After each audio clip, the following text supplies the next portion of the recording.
Hello, musicians, producers, engineers, audiophiles, and noise makers everywhere. Hello to everyone. You have found the Somberamarath Podcast. This is the introductory episode of the podcast. Let me give you a rundown of what I will be doing on this platform and who it is for. Let's start with who it's for. Primarily, like everything else I do, Somberamarath, it's for young musicians and seasoned ones alike to be able to hear some advice that I have earned the hard way. It's meant to keep you from making the same mistakes that I've made, avoiding those pitfalls, and ultimately, hopefully allowing you to make your dreams and your vision a reality faster than it would have happened if you had to deal with some of the nonsense that I've had to deal with. So this podcast is really for everyone who enjoys audio. If you're a young musician, if you're a seasoned one to like, if you're a music producer, an engineer, an audiophile, if you're like me and you call yourself a talented noisemaker, you only see yourself in that term, it doesn't really matter. As long as you're involved with audio, you want to make music, that's what's important to you, this podcast is for you. So what am I going to be doing on this podcast? Essentially, the podcast is another platform for me to be able to easily disseminate some of the information that I've had to fight to earn. I want to tell war stories, as it were, to help you, again, avoid pitfalls and, save yourself some time and hopefully even make you laugh, right? Give you a little bit of someone you can relate to, because I know I've made plenty of mistakes in my journey in audio, and I'm sure that you guys have been making plenty of mistakes, and sometimes you just need to relate to someone else when you're the most frustrated about things you're trying to do. So that's what the podcast is for. I also want to give advice on gear, maybe show a couple sound samples of some of the gear, right? I want to have discussions about things that really only pertain to musicians. For instance, I want to talk about naming bands and being in a band and what it means to be a solo artist and the differences between those two things, and collaborating with people and being in between in gray areas. So I definitely want to do that. I've lined up some of my past bandmates, and they've expressed a willingness to come on the podcast and talk about that. So hopefully that will be an episode. I definitely want to talk about stuff like that. I want to give you advice on how to keep yourself engaged and move forward. I know that I've had plenty of times when I've felt like I was unmotivated, like I couldn't do it. I couldn't play. It reminds me of that moment in It Might Get Loud, where the Edge says that sometimes you come into your workspace and you pick up the guitar and feel like you can't play that instrument. I've definitely felt that, and it makes you want to give up. And you know what? People shouldn't give up, because music is amazing and it heals the soul, and it's a wonderful thing for your own personal growth and progress. And no one should be without that and should have to feel like they can't do it, because we can. We definitely can do it. Let's see, what else? As always, I want to talk about troubleshooting. I want to allow you guys to ask me questions like you do on my YouTube channel, and for me to actually be able to answer those questions. I get into a lot of weird hijinks with audio, and recently, in the time that I've been away from YouTube, I've been doing a lot of weird stuff with audio. So I definitely have a whole new bag of tricks and tools that I can disseminate out there. And I definitely want to make that available to you as much as I can. And also, I want to be learning from you. I'm not the end all to be all. I'm just a guy with too much gear, with an obsession with gear, that keeps trying to do new and weird things because he's obsessive about it. And there are musicians out there and producers and the like that are far, far more advanced than I am. And why wouldn't we want to hear those voices? Essentially, I want to be a conduit for that conversation. Why shouldn't we bring people that know more than I do in and have their opinions heard, allowing all of us to learn? I want to build a community, essentially.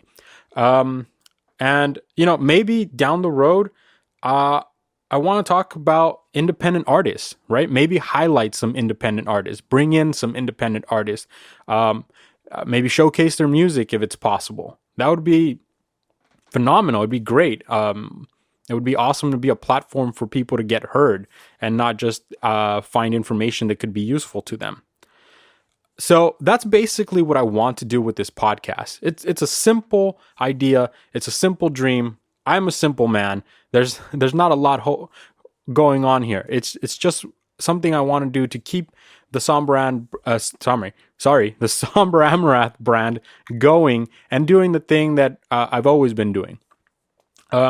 So with that being said, today I want to give you sort of a tiny taste of how this would go. Today I want to talk about a golden concept, if you will, right? One that has kept me going and that's been an underlying idea behind a lot of the things that I do. It allows me to do more. It allowed me to do more than what I thought I could do. You've probably heard people talk to you about the concept of doing more with less. And that's a worthwhile concept. It really is. Simplicity is great. That you get to times as a musician where you have too much going on and distracting you from what you're trying to actually accomplish, right? And if you pare it down, it makes it so much more easy for you to get to where you're going. But if you're like myself, when I started off, a broke musician with not a whole lot of gear, but big, big visions and big, big dreams, the amount of equipment that you have or lack thereof can seem like it's hindering you and keeping you from getting to where you ultimately want to be. And so the concept that I want to talk about is not doing more with less, but doing more with what you've got, right? The idea of using what you've got and exploring with it, right? Getting creative, using gear in ways that you wouldn't normally use that gear. So what I'm saying is don't be afraid to use a piece of gear unconventionally. Obviously be safe and always do some research into what you're doing, but try things, right? Why not? If you have an idea and some piece of gear would allow you to do it in a way that is much more effective, but you don't have access to that, why not try an idea that would allow you to do that without having to make a new purchase, right? That's the idea that I'm getting to. Do more with what you've got. Try things out. Get creative, explore. Don't be afraid to put a piece of gear somewhere where it doesn't, quote unquote, belong, right? That's basically the idea that I'm talking about here. So I actually have a little bit of a backstory with this. When I started, and the world is very, very different now. There's so much more access out there now. There's so much more you can do, and you can do it for free. But when I started, I recorded all of my early tracks. This is when I was most prolific too. I recorded most of my early tracks simply using a laptop, the garbage sound card on that laptop, a Memorex karaoke microphone, and Audacity. That's all I had. And yeah, my early recordings are garbage. Some of the first ones are by, the standards of production aren't great. But it allowed me to actually put my vision down, which is more important, I think, than anything else. Because if you never get started, you never go anywhere. You got to take that first step to get to where you're going. And so it allowed me to get going. And I wrote and I wrote and I wrote and I recorded and recorded and recorded. And I produced quite a fair volume of music. And it actually got better because I was practicing. It was allowing me to practice. That's sort of why this is so important to me, this concept of doing what you can with what you've got, because it allows you to get in practice and get better and make better and better and better work and put it out there. And now you can put it out there for everyone, and you can gain, a support system, which is crucial for motivation. I mean, obviously, the work you're producing as it gets better is going to be motivating, but a lot of us make art, make music for consumption, for people to resonate with, right? And so when people are actually getting to listen to our work and give us feedback on that work, you'll find that a lot of people resonate with what you have to say, because you have to say something. You have something in you that you want to get out, and you get it out, and people resonate with it. Sometimes people won't like it, and that's fair enough too. That also helps you. The critiques will help you make better work. But you can't get there if you don't try, and you can't try if you're always thinking about how you're limited by the gear that you've got. A prime example of that is the fact that I'm currently recording this with a like $30 Amazon mic that I got. See, for Christmas, I asked for a one of these mic arms that you can put on your desk. I forget what the actual name for these are, but what I didn't know is the one that was on my list and the one that I got came with a mic. So I tried out the mic. I thought, this is going to be garbage. It's going to sound horrible. Turns out the mic it's okay. I mean, do you hate it? Are you having a bad time? Probably not.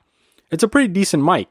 And if I had gotten this mic when I was first starting out, this would have been great. It would have been leaps and bounds better than what I started with, which was that, Memorex karaoke mic. The, cardioid karaoke mic. And that's all I had. And that's what I recorded vocals with. That's what I recorded guitars with, both electric and acoustic. That's what I recorded percussion with. It's what I recorded everything with. And what that allowed me to learn was proper mic placement. As I got better and practiced more, that's one of the key things that came out of it. I got to learn some proper mic placement, and it made me better and better at recording. And like I said, the gear shouldn't stop you. So I'm recording with this mic, this kit basically that cost all of $30 on Amazon. I believe it's called the Tonor something, like BM 700 or something like that. This is the first time I'm using it in a longer production, and it works. And that is going into, and here we go with using gear unconventionally. That is going into my Zoom F8, which is technically a field recorder, like you would use when you're filming a movie. I got that to work with some of my friends over at House of One Productions. Check them out on YouTube. Shameless plug there. We do good work over there. We enjoy what we do. We like to do a lot of video, and I advise and sometimes actually work on the audio over there, whether it's post or during production. So go check them out. They're on YouTube. They're on Instagram. They're on Twitter. Well, we are, I should say. I'm part of it. So yeah, that field recorder, for the last while, we haven't needed it. It has 8 inputs. It's overkill. We've been able to get away with using a small portable Zoom H4n. So we haven't really needed the field recorder. It's been sort of just kind of sitting around. And I was trying to figure out how I was going to do this podcast. And I remembered that this thing works as an interface. There's an option to use it as an interface. And so not exactly hyper unconventional, but it's not exactly the norm for this particular piece of gear. And that's how I'm using it.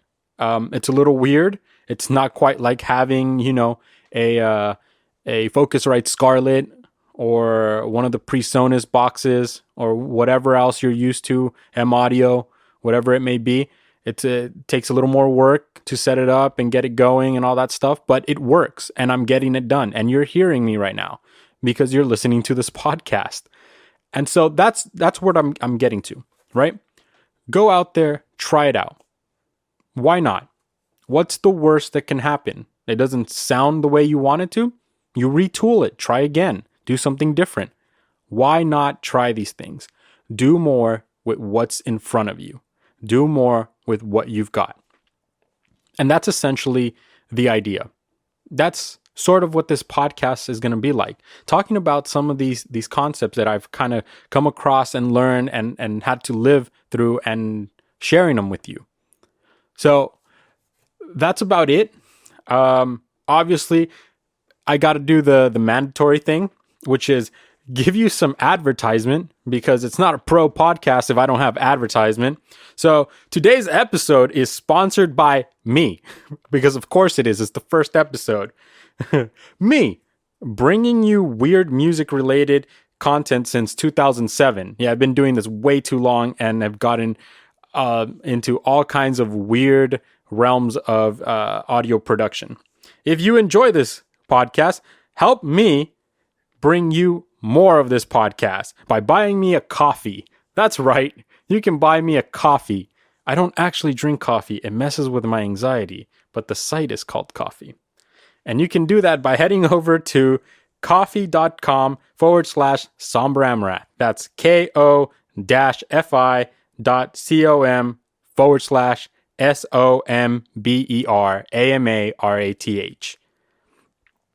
And that's basically it. If you want to help out and you want to hear more of this, then, consider going over to my coffee. Or if you are broke like I used to be, and the reason why I'm doing this podcast, then do me a favor and share it with people. If you think it's a good podcast and you like the idea, share it all over your social media. Help me get a following going, and let's have a conversation. Let's get going. Let's make music. Let's enjoy what we love. So that's it. Thank you for listening to the introductory episode of the Somberamarath Podcast, and go make some awesome noise. Okay, bye everyone.